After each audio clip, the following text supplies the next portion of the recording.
Hey, what's up guys? This is Anthony from Anthony's Customs, and for this review, we are looking at the McFarlane Toys DC Multiverse AZRAEL Batman Armor Detective Comics number 667, aka the one that they should have made in the first place. We've had about 15 different repaints of this at this point.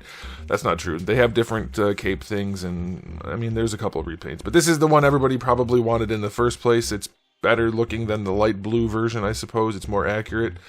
But is it too little too late? Probably, but also probably not. We'll talk about that in a minute. So let's go ahead and get him off the stand and take a closer look. Before we look at the figure, I do want to show you my package. It is your standard McFarlane packaging, nothing special about it, but still solid packaging. There's the artwork that they always use for AZRAEL. I personally don't like this. The giant shoulders and whatever is going on here is just freaking weird. Tiny head. I think the figure actually looks much better, which tends to be the case for the AZRAEL armor. It's just drawn in a really weird way a lot of the time. Not all the time, but a lot of the time. So yeah, in fact, the figure looks nicer than that.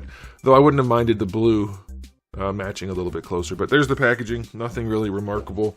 Let's talk about the figure. He's not in stock as of right now, but I'll put the link down there just in case they get more or somebody cancels or something like that.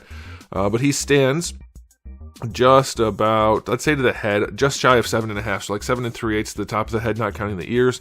That's going to make him just shy of 19 centimeters. There he is up against the Marvel Legends Darwin, so you can see not the same scale. Okay, so this guy, like I said, not this is not a new mold, but it is a really good mold overall. It's not perfect. This is just warped from the packaging, I hope, because it's a very soft material. They don't tend to warp in packaging, but maybe it'll be okay if I heat it up. This was a really, really good mold when it first came out. Not perfect, but really nice, and it was lacking paint and some details here and there, but you had a good base for a good action figure, and it's still the same. It's one of the best looking sculpts, probably is the best looking sculpt that McFarlane has put out the entire time he's been making Batman figures, which is, how long has it been now? 4 years? Has it been 4 years? 5 years? I'm not sure. But yeah, it looks really good. This one has a decent spread of paint on it too. That's nice. The claws and wrist things are painted pretty well. This is clean enough. This is like, there's lots of little issues, at least on mine, like little chunk there. There's a little bubble in the plastic over here on his thigh. But overall, it's pretty clean. It's not, I mean, it's not a premium figure by any stretch of the imagination, but it still looks pretty darn good. Unfortunately, it came with nothing. We'll get to that. We'll get to that when we get to the accessories. But for what you get, it does look nice. There's a little bit of a metallic finish to this blue. The cape is sculpted really well. I know some of you like cloth capes. There's no way they could have made this cape look good in cloth as well as they did for plastic anyway.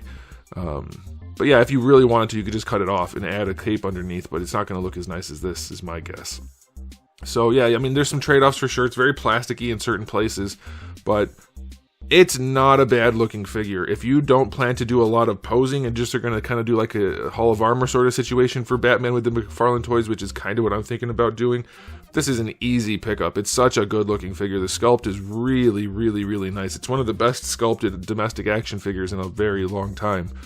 I mean, it's all new. I mean, it was originally. Now it's been repainted a bunch. But like I said, it's very, very nicely done. So yeah, it still looks good. The paints on it are clean enough. They're not perfect. There's a little bit of issue with the gold around the arms there.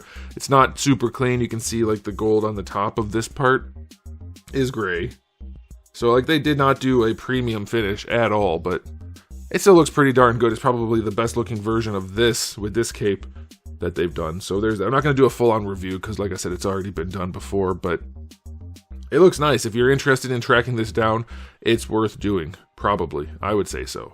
As far as accessories go, though, you get nothing. You get nothing. You get the DC display stand and the card that doesn't match the figure, so what's the point? Obviously, that's no good. And then the articulation on this guy, he can pose technically, but the one thing I wanted to talk about here, because I don't need to run it again, we've already looked at this body a bunch, he's got a lot of loose joints. Not floppy, completely floppy loose, but they are definitely getting there. And I'm wondering, it's almost like, and I can't believe this is true, but it's possible that Todd, in order to save money and keep costs down, used aluminum molds rather than steel. Steel lasts a lot longer, but it's a lot more expensive. Usually you don't use aluminum molds for like large production numbers, and so it's very unlikely that that is the case, but the fact that he's already getting looseness and he's only reissued this body like I don't know, maybe 5 times.